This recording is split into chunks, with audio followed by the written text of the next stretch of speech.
क्या आपको भी एक मोटा इंसान एक पतले इंसान से ज़्यादा अनहेल्दी लगता है? क्या आपको भी ऐसा लगता है कि सुबह की सनलाइट से विटामिन डी मिलता है, लेकिन सुबह को नहीं तो कब मिलता है विटामिन डी?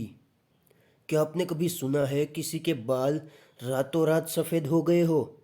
रातों रात अमीरी के किस्से तो आपने सुने ही होंगे, लेकिन आज आपको रातों रात बाल सफ़ेद होने वाला किस्सा सुनाने वाला हूँ।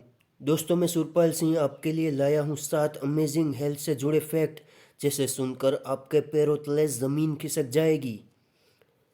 Fact number 1। विटामिन डी, जो कि हमारी हड्डियों को मजबूत करता है, उसे पुअर मैंस विटामिन के नाम से भी जाना जाता है, क्योंकि सनलाइट विटामिन डी का सबसे बड़ा सोर्स है और मजदूर लोग ही सबसे ज़्यादा धूप में रहते हैं, जिसकी वजह से उन्हें कभी विटामिन डी की डेफिशिएंसी नहीं होती। वहीं दूसरी तरफ अमीर लोग जो एसी वाले रूम में बैठे रहते हैं, उन्हें सबसे ज़्यादा विटामिन डी की डेफिशिएंसी होती है। इनफैक्ट एक रिपोर्ट के मुताबिक 40% अमेरिकन एडल्ट्स को विटामिन डी की डेफिशिएंसी है।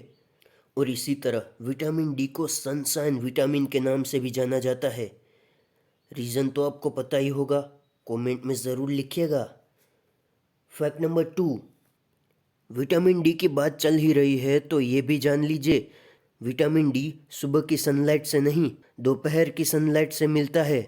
जब हम सनलाइट में रहते हैं तो अल्ट्रावायलेट रेज, स्पेसिफिकली कहे तो अल्ट्रावायलेट बी रेज यानी यूवी बी रेज, बॉडी में प्रेजेंट कोलेस्ट्रॉल की मदद से विटामिन डी प्रोड्यूस करते हैं। और अल्ट्रावायलेट रेज सुबह की रोशनी में नहीं, दोपहर की रोशनी में होते हैं, जिससे हमारी हड्डियां मजबूत बनती है। लेकिन सावधान, ज़्यादा यूवी रेस की वजह से स्किन कैंसर भी हो सकता है। तो भाई सनलाइट में लिमिट में रहना। कुछ दिनों बाद पता चला कि हड्डियां तो मजबूत हो गई, लेकिन साथ में स्किन कैंसर भी हो गया। और ध्यान रहे, यूवीबी रेस किसी भी शीशे के थ्रू पास नहीं हो सकते हैं। तो विटामिन डी के लिए आपको खुल्लम खुल्ले वातावरण में घूमना पड़ेगा, और वो भी भरी दोपहर में। Fact number 3। ज़्यादा लोग वर्कआउट में कंसिस्टेंट नहीं रह पाते, और सबसे बड़ा रीज़न होता है वर्कआउट के बाद होने वाला मसल में पेन। हाँ, इस मसल पेन को पूरी तरह तो कंट्रोल नहीं किया जा सकता, लेकिन मसाज करना और केसर, हल्दी, वाटरमेलन को डाइट में इंक्लूड करने से ये पेन काफ़ी हद तक कम किया जा सकता है। ये बातें हवा हवा में नहीं कर रहा, ये साइंटिफिकली प्रूवन है। कई लोग जो रेगुलरली वर्कआउट करते हैं, वो इस तरह के पेन से एडिक्टेड हो चुके होते हैं, यानी पेन के बिना उन्हें मज़ा नहीं आता है। ऐसी भी कैसी ज़िंदगी जिसमें दर्द के बिना मज़ा ना हो। Fact number 4।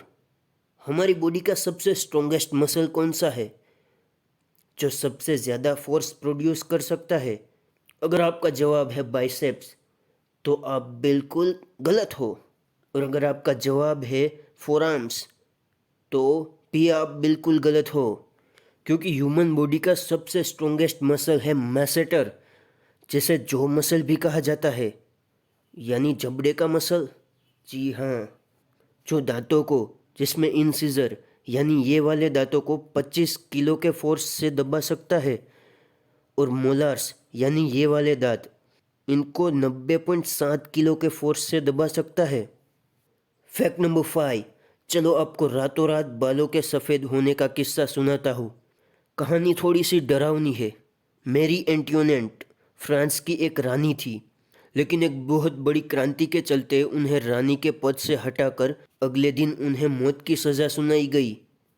जब उनका सर कलम कर दिया जाने वाला था, उसकी अगली रात को अपने इस हाल के बारे में सोच सोच कर टेंशन की वजह से उनके सारे बाल सफ़ेद हो गए। तब से टेंशन की वजह से सफ़ेद बाल होने वाली बीमारी को मैरी एंटोनेट सिंड्रोम भी कहा जाता है। और हमें इतना सारा स्ट्रेस नहीं होता है, इसलिए हमारे बाल धीरे धीरे सफ़ेद होते हैं। हालांकि बालों का सफ़ेद होने के पीछे और भी बहुत सारे रीजंस हैं। Fact number 6। दुनिया में अभी जितने जुड़वा बच्चे पैदा होते हैं, उतने पहले कभी नहीं हुए हैं। New study in journal human reproduction के मुताबिक 80s के मुकाबले ट्विनिंग रेट 1/3 टाइम से बढ़ गया है। हर 1000 डिलीवरीज पर 9 से 12 ट्विंस बच्चे पैदा होते हैं और हर साल दुनिया भर में 1.6 मिलियन जुड़वा जन्म लेते हैं।